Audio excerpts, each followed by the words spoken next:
Hello दोस्तों, कैसे हैं आप सभी। मैं आशा करता हूँ आप सब ठीक होंगे। दोस्तों, अगर आप भूत प्रेत से जुड़ी डरावनी कहानियाँ सुनना और देखना पसंद करते हैं तो आप हमारे इस चैनल को सब्सक्राइब कर लें और साथ ही साथ बेल आइकन प्रेस कर लें। मैं आप सभी के लिए ऐसी रोमांचक और रहस्यमयी डरावनी कहानियाँ लाता रहूँगा। तो चलिए दोस्तों, अब बिल्कुल भी देर न करते हुए मैं आप सभी को ले चलता हूँ हमारी आज की कहानी की तरफ। दोस्तों, कहते हैं ना कि देने वाला जब भी देता देता छप्पर फाड़ के। पर ये जो देने वाला है वह ईश्वर की ओर इशारा कर रहा। पर आपको पता है कि अगर कोई भूत भी अधिक प्रसन्न हो जाए तो वह भी मालदार बना सकता है। हाँ दोस्तों, हम आज बात कर रहे हैं एक ऐसे ही भूत की जिसने एक घूम घूम कर मूंगफली और गुड़ धनिया बेचने वाले पर इतना प्रसन्न हुआ कि उसे मालदार बना दिया। आखिर क्यों और कैसे, आइए इस कहानी को आगे बढ़ाते हैं। दोस्तों, एक बात और, इस कहानी को आगे बढ़ाने के पहले मैं आप लोगों को बता दूं कि इस कहानी में कितनी सच्चाई है यह मैं नहीं कह सकता, क्योंकि यह कहानी मैंने भी अपने गांव जवार में सुनी है और गांव की जनता की माने तो इस घटना को घटे लगभग 70 से 80 साल हो गए होंगे। दोस्तों, पहले गाँव में कुछ बनिया फेरी करने आते थे। आज भी आते हैं, पर बहुत ही कम मात्रा में। ये कोई छोटी मोटी खाने की चीज़ें बेचते तो कोई श्रृंगार के सामान या धनिया या मसाला आदि। ये लोग एक पात्र में, जिसे हम दौरी बोलते हैं, इन सामानों को रखकर गांव-गांव घूमकर बेचते थे। आज तो ज़माना बदल गया है और गाँव में भी कई सारी दुकानें खुल गई हैं। और अगर कोई बाहर से बेचने भी आता तो ठेले पर सामान लेकर या साइकिल आदि पर बर्फ़, आइसक्रीम आदि लेकर आता है। हाँ, तो यह कहानी एक ऐसे बनिए से संबंध रखती है जो गाँव-गाँव में घूमकर मूँगफली, गुड़ धनिया, मसल पट्टी आदि बेचता था। इस बनिए का नाम शिवधन था। शिवधन सोनी पगडंडियों, बड़े बड़े बगीचों आदि से होकर एक गांव से दूसरे गांव जाता था। दोस्तों, रामधन रोज सुबह सुबह मूंगफली, गुड़ धनिया सब अपने गत्ते में रखता और किसी दूसरे गांव में निकल जाता।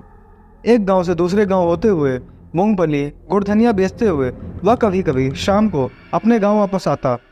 जब वह अपने पात्र को उठाए चलता, उसकी आवाज़ सुनते ही बच्चे अपने अपने घर की ओर भागते हुए यह चिल्लाते कि मसल पट्टी वाला आया या मूंगफली वाला आया है। और इसके साथ ही वे अपने घर में घुसकर छोटी छोटी डलियों में या फाड़ आदि में धान, गेहूं लेकर आते थे और मूंगफली और गुड़ धनिया आदि खरीदते थे। दोस्तों, एक दिन की बात है। गर्मी का मौसम था और दोपहर का समय। लू इतनी तेज चल रही थी कि लोग अपने घरों में ही डूब के पड़े थे। इसी समय शिवधन अपने सिर पर दौरी उठाए हमारे गांव से पास के गांव में खेतों से होकर चला। कहीं कहीं तो इन मेड़ों के दोनों तरफ 2-2 बीघा केवल गन्ने के ही खेत रहते थे और अकेले इन मेड़ों से गुजरने में बहुत डर लगता था। कमज़ोर दिल का आदमी तो अकेले या खरखर दोपहरिया या शाम को इन मेड़ों से गुजरना क्या, उधर जाने की सोच कर ही धोती गीली कर देता था। हमारे गांव से वह पास के जिस गांव में जा रहा था उसकी दूरी लगभग 1 कोस या यूँ कहे 3 किलोमीटर है और बीच में एक बड़ा बगीचा, इसे हम लोग आज भी बड़की बगिया के नाम से पुकारते हैं। यह बारी इतनी घनी थी कि दोपहर में भी इसमें अंधेरा जैसा माहौल रहता था। इस बगीचे में बहुत सारे आम के पेड़ थे, पर इस बगीचे के बीच में एक बड़ा बरगद का पेड़ भी था। रामधन इस बगीचे में पहुंचकर अपने गत्ते को उतार कर एक पेड़ के नीचे रख दिया और सोचा कि थोड़ा सुस्ताने के बाद आगे बढ़ता हूँ। वह वहीं एक पेड़ की थोड़ी ऊपर उठी जड़ को अपना तकिया बनाया और अपने गमछे को बिछाकर आराम करने लगा। उसको पता ही नहीं चला कि कब उसकी आंख लग गई, उसे नींद आ गई। दोस्तों, अचानक उसे लगा कि बगीचे में कहीं बहुत तेज आंधी उठी है और डालियों आदि के टकराने से बहुत शोर हो रहा है। वह उठकर बैठ गया और डालियों की टकराहट वाली दिशा में देखा। वह जहाँ सोया था वहाँ से कुछ ही दूरी पर 2 पेड़ की डालियाँ बहुत तेजी से नीचे ऊपर हो रही थी और कभी कभी इन डालियों के आपस में टकराहट से बहुत डरावनी आवाज़ भी होती थी। अगर कमज़ोर दिल का आदमी अकेले में यह देख ले तो उसका दिल मुंह में आ जाए, पर रामधन को तो यह आदत थी। वह मन ही मन सोचा कि शायद भूत आपस में झगड़ा कर रहे हैं या कोई खेल खेल रहे हैं। वह डरने वालों में से नहीं था। वह वहीं लेटे लेटे इन भूतों की लड़ाइयों का आनंद लेने लगा, पर उसे कोई भूत दिखाई नहीं दे रहा था। बस हवा ही उन पेड़ों के पास बहुत ही डरावनी और तेजी से बह रही थी। रामधन के लिए भूतों की लड़ाई या खेल आम बात थी।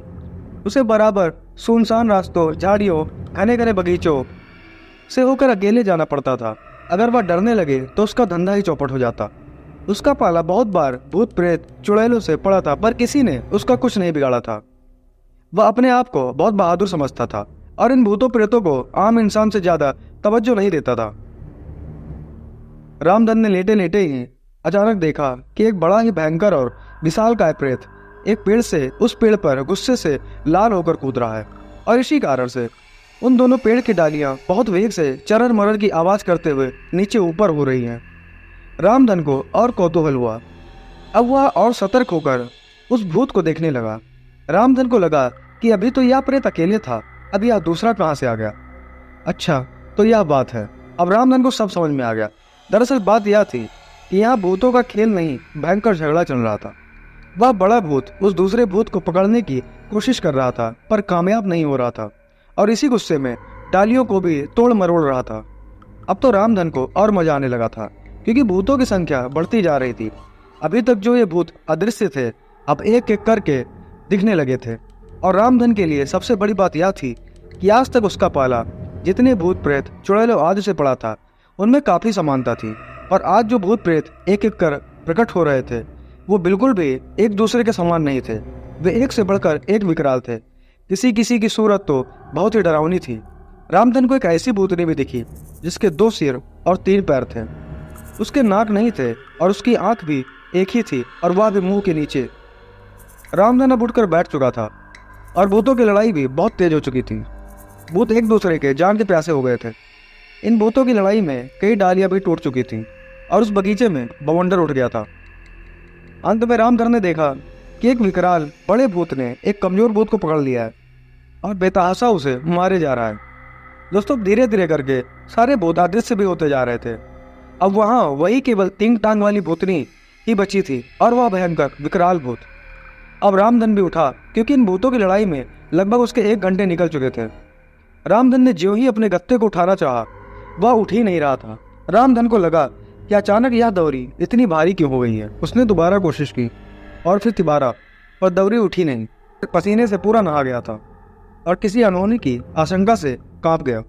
उसने मन ही मन हनुमान जी का नाम लिया, पर आज उसे क्या हो गया वह समझ नहीं पा रहा था।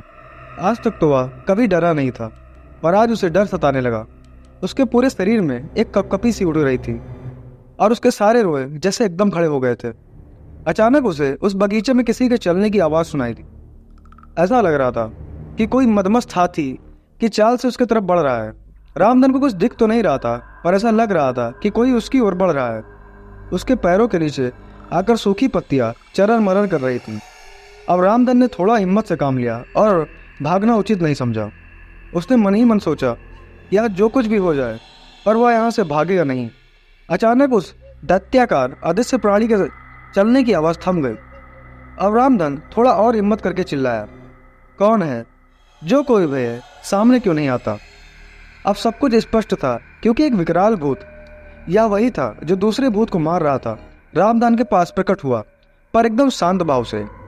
अब वह गुस्से में नहीं लग रहा था। रामधन ने थूक घोट कर कहा, कौन हो तुम और क्या चाहते हो? क्यों मुझे परेशान कर रहे हो? मैं डरता नहीं। वह विकराल भूत बोला, डरो मत, मैं तुम्हें डराने भी नहीं आया हूँ। मैं यहाँ का राजा हूँ, और मेरे रहते किसी को डरने की आवश्यकता नहीं है। अगर कोई डराने की कोशिश करेगा तो मैं वही हश्र करूँगा जो उस कलमुनिया भूत का किया। अब रामधन का डर थोड़ा कम हुआ, और वह उस भूत से पूछ बैठा, क्या किया था उस कलमुनिया भूत ने? वह विकराल भूत हंसा और कहा कि वह कलमुनिया काफ़ी दिनों से इस 3 टांग वाली भूतनी को सता रहा था। मैंने उसे कई बार चेतावनी दी, पर समझ नहीं आया, और हद तो आज तब हो गई जब उसने कुछ भूत प्रेतों को इकट्ठा करके मुझ पर हमला कर दिया। सबको मारा मैंने, और दौड़ा दौड़ा कर मारा। रामधन ने अपनी जान बचाने के लिए उस भूत की चमचागिरी में उसकी बहुत प्रशंसा की और बोला, तो क्या अब मैं जाऊं? हाँ जाओ, पर जाते जाते कुछ तो खिला दो, बहुत भूख लगी है और थक भी गया हूँ, उस विकराल भूत ने कहा। रामधन ने उस भूत से अपना पीछा छुड़ाने के लिए थोड़ा गुड़ धनिया निकाल कर उसे दे दिया। गुड़ धनिया खाते ही वह भूत रामधन से विनीत भाव में बोला कि थोड़ा और दो ना, बहुत ही अच्छा है, मैं भी बचपन में बहुत गुड़ धनिया खाता था। रामधन ने कहा कि नहीं नहीं, अब नहीं मिलेगा, सब तो ही खा जाएगा, तो मैं बेचूंगा क्या? भूत ने कहा कि बोलो कितना हुआ, मैं ही खरीद लेता हूँ। रामधन को अब थोड़ी लालच आ गई, क्योंकि उसने सुन रखा था कि इन भूत प्रेतों के पास अपार संपत्ति होती है, अगर किसी पर प्रसन्न हो गए तो माला माल कर देते हैं। अब रामधन ने दौरी में से थोड़ा और गुड़धनिया निकाल कर उस भूत की ओर बड़बड़ाते हुए बोला कि अब पैसे दो तो यह दौरी का पूरा सामान तुझे दे दूंगा। भूत ने उसके हाथ से गुड़धनिया ले लिया और खाते खाते बोला कि मेरे पीछे पीछे आओ। अब तो रामधन एकदम निडर होकर अपनी दौरी को उठाया और उस भूत के पीछे पीछे चल दिया। वह भूत रामधन को लेकर उस बगीचे में एकदम उत्तर की ओर पहुंचा। यह उस बगीचे का एकदम उत्तरी छोर था। इस उत्तरी छोर पर एक जगह एक थोड़ा उठा हुआ टीला था और वहीं पास में मूंज और एक छोटा नीम का पेड़ था। उस नीम के थोड़ा आगे एक छोटा सा पलास का पेड़ था। उस विकराल भूत ने रामधन से कहा कि इस पलास के पेड़ के नीचे खोदो। रामधन ने कहा कि मेरे पास कुछ खोदने के लिए तो है नहीं, तुम ही खोदो। रामधन की बात सुनकर वह भूत आगे बढ़ा और देखते ही देखते वह और विकराल हो गया। उसके नाखून खुरपों की तरह बड़े हो गए और उन्हीं नाखूनों से वह उस पलास के पेड़ के नीचे लगा खोदने का काम ज्यों ही खत्म हुआ तो ही रामधन ने उस गड्ढे में झांक कर देखा। उसे उस गड्ढे में एक बटुला दिखाई दिया। अब तो वह बिना कुछ सोचे समझे उस गड्ढे में घुस के उस बटुले को बाहर निकाल लाया। दोस्तों, बटुला बहुत भारी था। उसने बटुले के मुख पर ज्यों ही ढक्कन हटाया, उसकी आंखें खुली की खुली रह गईं, क्योंकि बटुले में पुराने चांदी के सिक्के थे। वह बहुत प्रसन्न हुआ और अपने दौरी में का सारा सामान वहीं गिरा दिया और भूत को बोला कि सब खा जाओ। भूत खाने पर टूट पड़ा। इधर रामधन ने उस बटुले का सारा माल अपने दौरी में रखा और उसे ढक कर तेजी से अपने गांव की ओर चल पड़ा। दोस्तों, गांव में पहुंचने के एक ही हफ्ते बाद ऐसा लगा कि रामधन की लॉटरी लग गई। उसने अपने मड़ई के स्थान पर लिंटर बनवाना शुरू किया और धीरे धीरे करके मूंगफली और गुड़धनिया बेचने का धंधा भी बंद कर दिया। और अब वह एक बड़ी सी हवेली का मालिक था। उसके चारों तरफ नौकरों चाकरों की भीड़ थी। दोस्तों, कहते हैं ना कि किस्मत और भगवान दोनों बहादुरों का साथ देते हैं, तो शायद ये बहादुरी का ही नाम था जो रामधन को मिल रहा था। दोस्तों, ये थी हमारी आज की कहानी। आपकी यह कहानी कैसी लगी आप हमें कमेंट करके ज़रूर बताएं। और साथ ही साथ अगर आप अपने साथ घटित कोई भी डरावनी या रहस्यमय घटना साझा करना चाहते हैं तो आप मुझे इंस्टाग्राम, फेसबुक और व्हाट्सएप पर लिख सकते हैं, जिनके लिंक्स आपको डिस्क्रिप्शन में मिल जाएंगे। तो चलिए दोस्तों, मिलते हैं कुछ और रोचक, दिल दहला देने वाली खौफनाक कहानियों के साथ। तब तक के लिए टेक केयर।